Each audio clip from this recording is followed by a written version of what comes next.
We are now going to start the second module of chapter 5, where we will introduce and then discuss in detail the very important notion of orthogonality of vectors. The definition is very simple, of course. We will use the inner product structure to define orthogonality first, and then we will define the process of orthogonalization, which is known as the Gram-Schmidt method of orthogonalization. And finally, we will see what is called the orthogonal complement of a set in an inner product space V. V denotes an inner product space over the field of real numbers or complex numbers. We first define the notion of orthogonality of vectors. Two vectors x and y in an inner product space V are said to be orthogonal if inner product of x and y is 0. And a non-empty subset S of V is said to be orthogonal if inner product x y is 0 for every pair of vectors x and y in V and x not equal to y.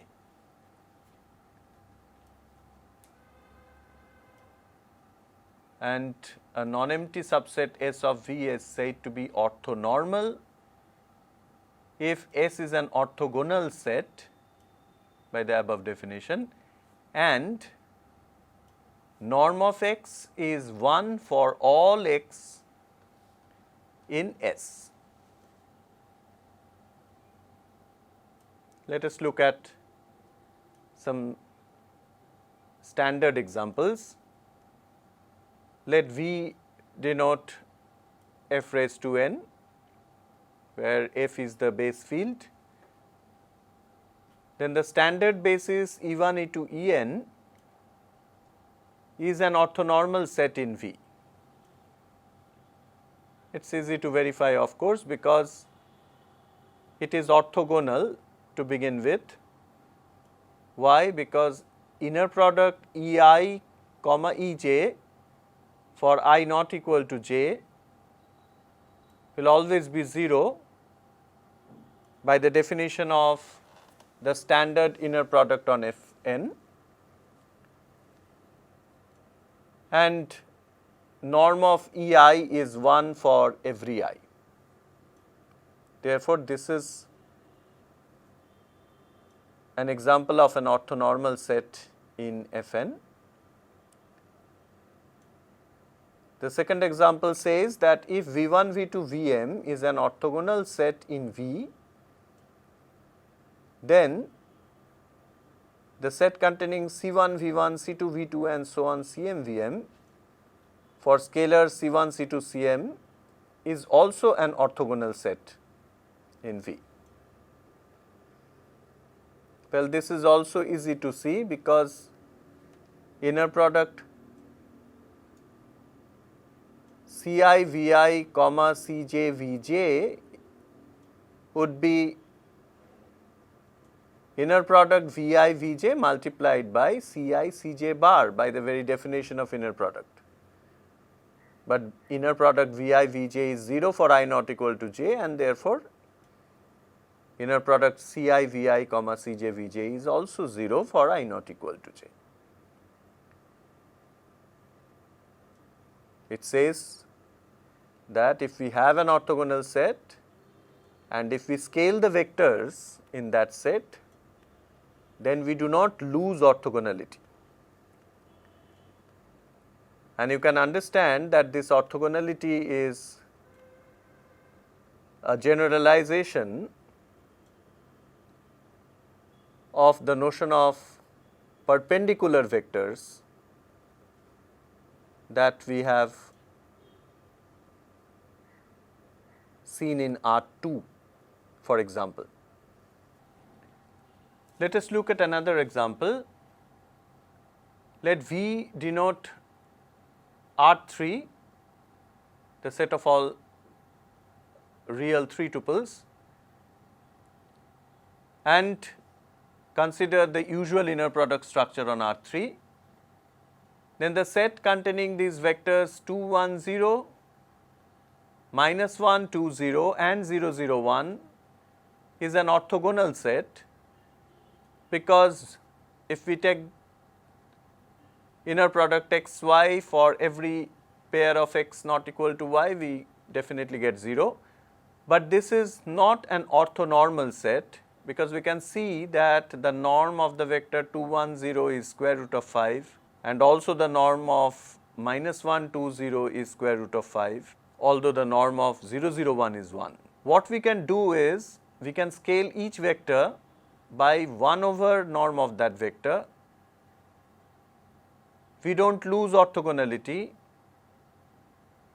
rather we gain orthonormality, and therefore, what you see over there, that the set containing these 3 vectors 2, 1, 0 divided by square root of 5, minus 1, 2, 0 divided by square root of 5 and 0, 0, 1 is an orthonormal set in V. Let us look at that example. V is equal to C 0 to pi with a suffix of the set of complex numbers, which denotes the set of all complex valued continuous functions on the closed and bounded interval 0 to pi.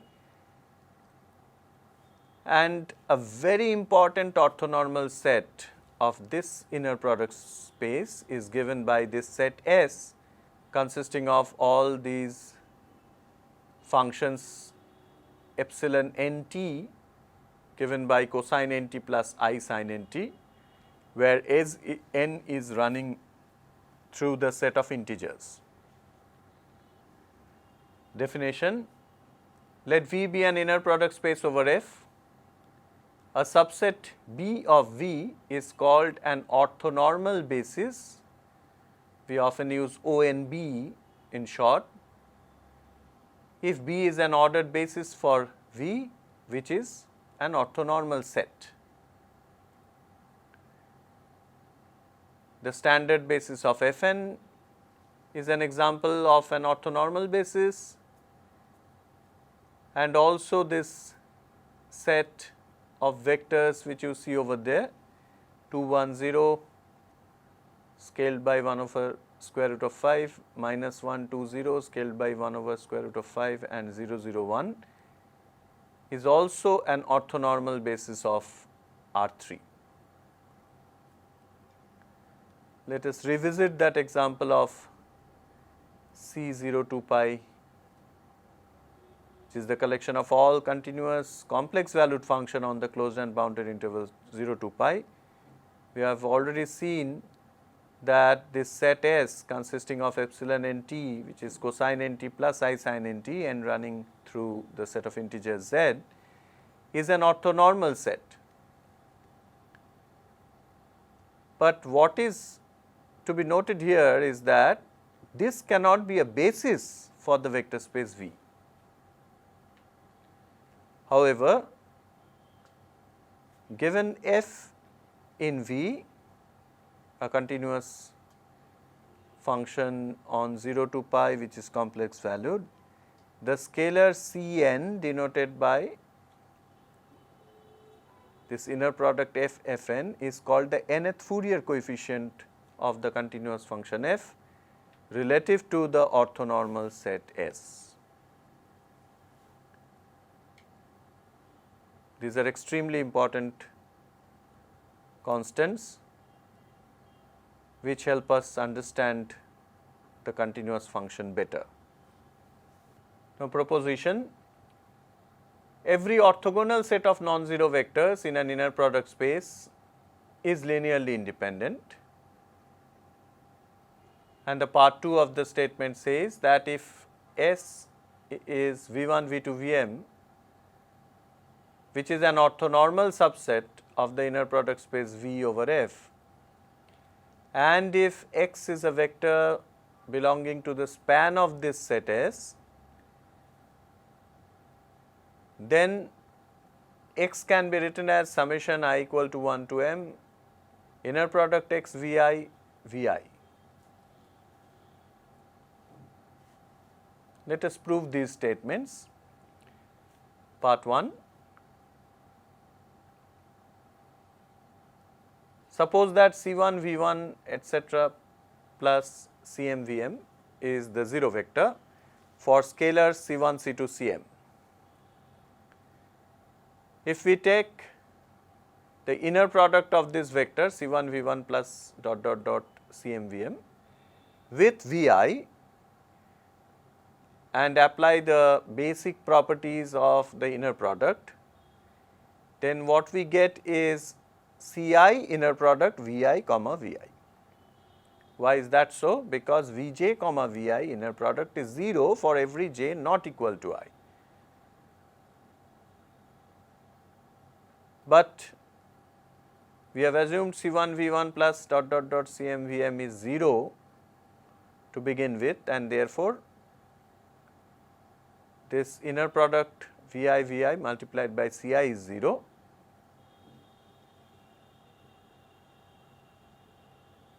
This proves that Ci has to be 0 because norm of Vi square, which is inner product Vi Vi, is not 0 for every I. This proves the first part of the statement, showing that the vectors V1, V2, Vm are linearly independent. Now, the second part, suppose that x is in span of S, therefore, we can write x as C1 V1 plus C2 V2 etc. up to Cm Vm for scalars C1 C2 Cm. If we take the inner product of x with Vi, then again what we see is that only Ci survives because inner product Vi Vj is 0 for I not equal to j, and inner product Vi Vi, which is norm of Vi square, is 1. And therefore, x, which was in span of S, and therefore x can be written as a linear combination of V1 V2 Vm with the help of the scalar C1 C2 Cm, and this shows that the scalars Ci's are nothing but the inner product of x with Vi. We have learned the notion of orthogonality of vectors in an inner product space, and also we have learned the definition of an orthonormal set of vectors. Now we will see a very important construction known as the Gram-Schmidt method of orthogonalization, which will show us how to create an orthonormal basis for an inner product space if we assume that it is finite dimensional. We now discuss the Gram-Schmidt process of orthogonalization. Let V be an inner product space and set containing x1, x2, a set of vectors. Suppose that W is the span of the set x1, x2. Now consider the vector V, which is given by x2 minus cx1 for some scalar c. Then this belongs to the span W, and our aim is to choose a scalar c in F such that this vector V is orthogonal with the vector x1. That means inner product V comma x1 is 0, which means that inner product of x2 minus cx1 comma x1 has to be 0. We rewrite it using the basic properties of an inner product, and we get inner product x2 x1 minus c inner product x1 x1 is 0. Therefore, we have a solution for the scalar c given by the inner product x2 x1 divided by the inner product x1 x1, which is inner product x2 x1 divided by norm of x1 square. Well, it really creates no problem because norm of x1 square is indeed non-zero, because x1 x2 form a linearly independent subset of the inner product space V. Therefore, starting with a linearly independent subset x1 x2 of V, we have produced an orthonormal set x1 comma x2 minus inner product x2 x1 by norm of x1 square x1. So, this is indeed an orthogonal basis for the subspace W. We have already learnt, if we scale these vectors by 1 over norm of the vector, then we can create an orthonormal set, and therefore, we can easily create an orthonormal basis for W.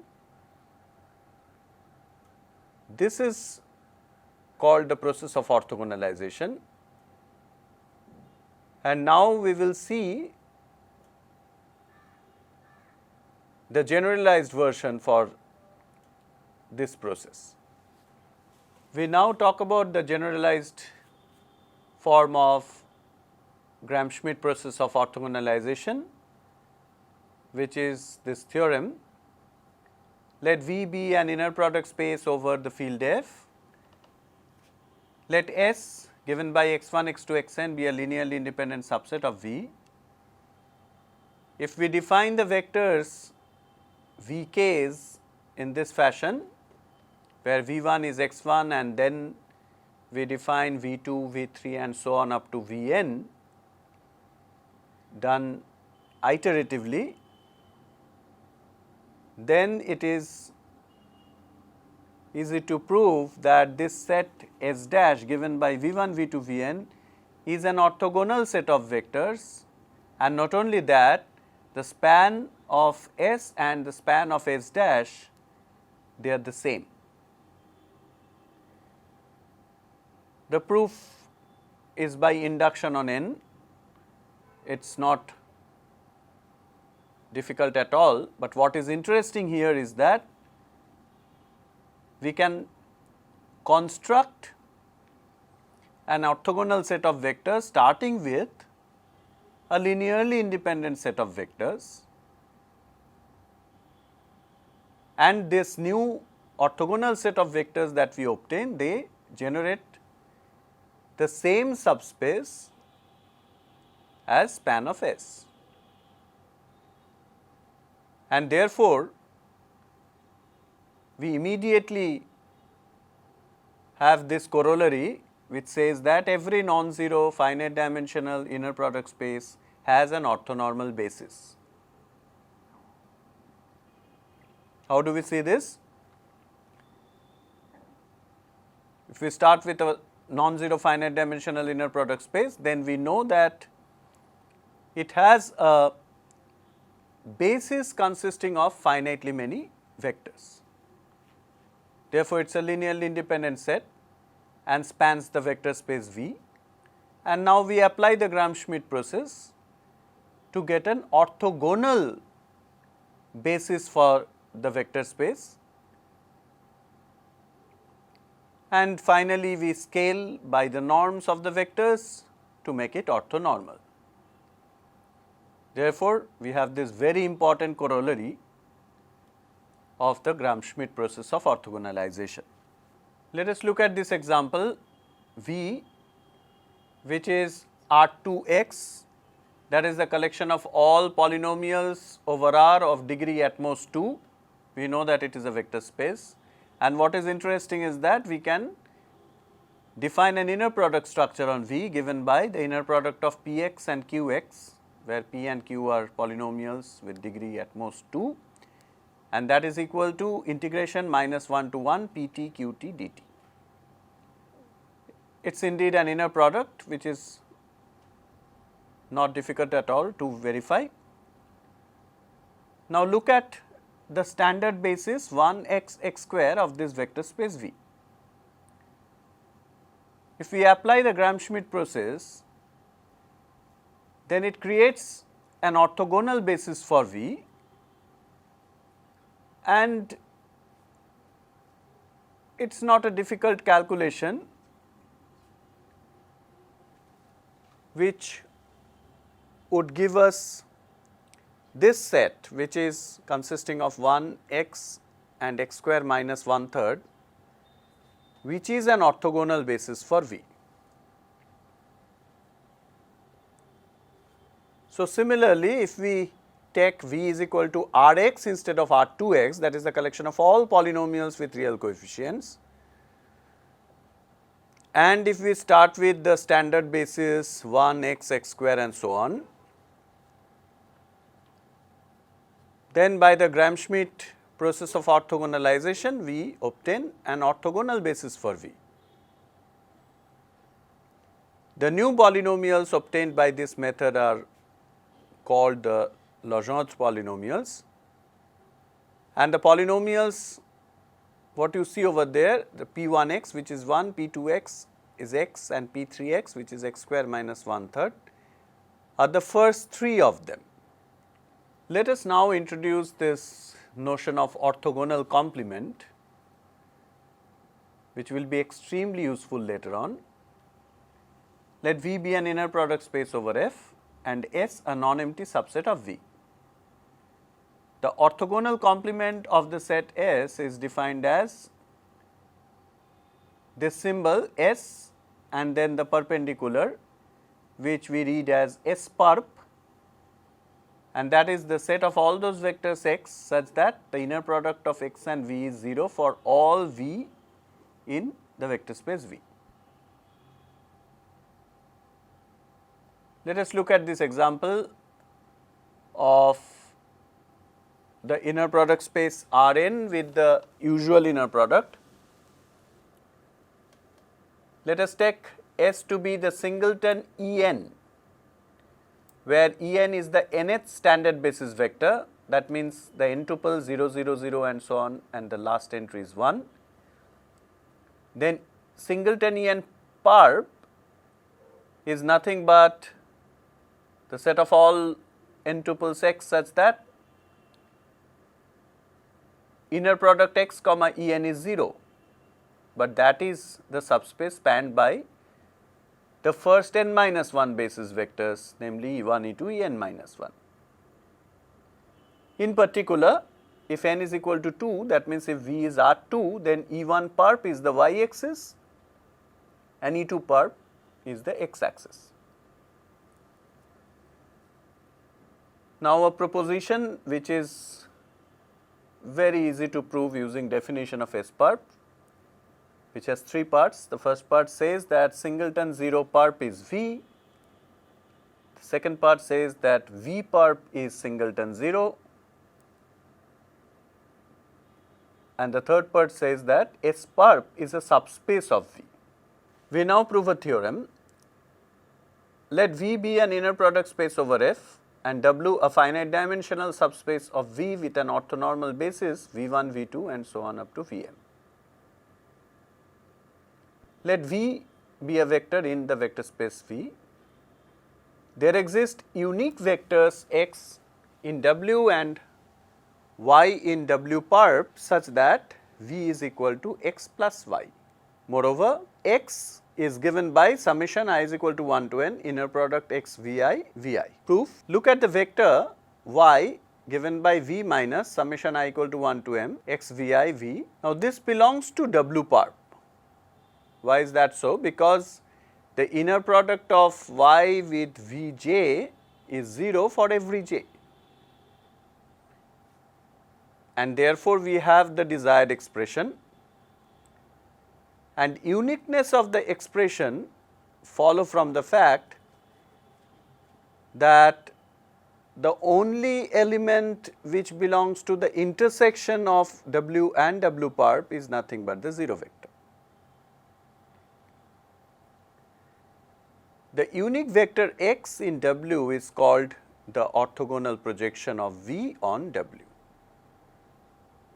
Moreover, the vector x is the closest to V in the sense that norm of V minus x is less than or equal to norm of V minus W for every W in the subspace W. Why is that so? Look at norm of V minus W square. Now, we write it as norm of x plus y minus W square, that is because V is x plus y, and that is norm square of x minus W plus y, which is norm square of x minus W plus norm square of y, and it is greater than or equal to norm square of y, which is norm square of V minus x. Another theorem, let V be an inner product space of dimension n over f, let B given by V1, V2, Vm be an orthonormal set in V with W is equal to span of B. Then B can be extended to an orthonormal basis script B of V such that the script B is given by B union B dash, and B dash is an orthonormal basis for W perp, and dimension of V is dimension of W plus dimension of W perp. How to prove this? Starting with B, we can extend it to an ordered basis V1, V2, Vm, Vm plus 1 and so on Vn for V. And by the Gram-Schmidt process, we can orthogonalize this V1, V2, Vm, then Vm plus 1 to Vn to produce a basis script B for V. In this process, the first m elements of script B are nothing but V1, V2, Vm, because they were orthonormal to begin with. Therefore, what we see is that the basis script B is indeed an extension of the basis B of W. Moreover, Vm plus 1 and so on up to Vn is a linearly independent subset of W perp. So, if we take any vector V in W perp, we can write it as summation I equal to 1 to n inner product V Vi Vi,